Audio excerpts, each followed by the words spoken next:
story is told about a Jew named Herschel who had a non-Jewish business partner, Mr. Clark. And this Mr. Clark was very taken by his Jewish partner. They were successful, they made a lot of money, and he was very impressed at the honesty, the integrity. One day, this Mr. Clark said to a friend of his, I know that the Jews have a holiday called Yom Kippur. It's always felt awkward to have to ask Herschel about his religion, but I am curious about this Yom Kippur. So his friend, also not Jewish, said to him, I know that on Yom Kippur, the Jews spend the day in synagogues. I got an idea. Let's go down to the synagogue and we'll see what they're doing in the synagogue. So the two of them go on down to the shul on Yom Kippur, and sure enough, they walk in at about 11 o'clock in the morning, and they're right on time to see the aliyahs being sold in the shul. The gabbai says, $1,000 for shlishi, $2,000, $3,000, they hear the bidding, and all of a sudden he hears the unmistakable voice of his partner, Herschel, and he says, $4,500. And Mr. Clark immediately in the back calls out $5,000. Friend looks at him, he goes, hey, you don't even know what you're bidding on. He says, yeah, but I know my friend the Jew. He's a good businessman. He knows what he's talking about. If he thinks worth it's $5,000, then it's got to be worth even more. I want it, whatever it is, I'll take it for 10. So the lesson obviously is that the non-Jew looks at the Jew. I don't understand your world exactly, but I see that there's a certain level, a certain high caliber that the Jew occupies.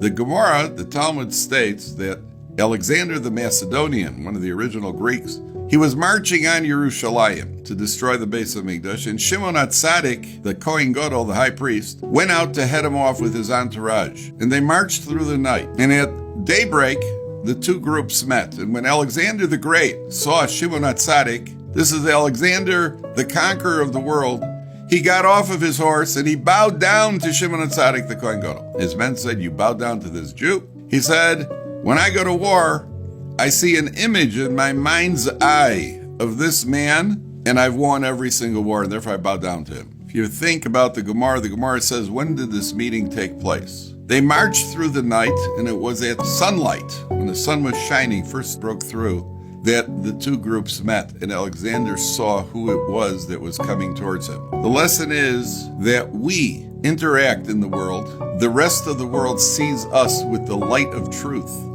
The sunlight, the light of truth, they see us for who we are. They see what the true purpose of life is, and they understand from the way Jews live their life, Torah Jews, that there is a deeper meaning and purpose, and that the Jewish people are truly the chosen people. Hanukkah, we light the menorah. Obviously, the symbol of the menorah is the light of truth, but it's not just for the rest of the world to see, it's primarily for us to see. That we should see through the light of Hanukkah what our true purpose is, and we should fulfill that purpose by serving God with all of our hearts and all of our souls. A lichtige Hanukkah.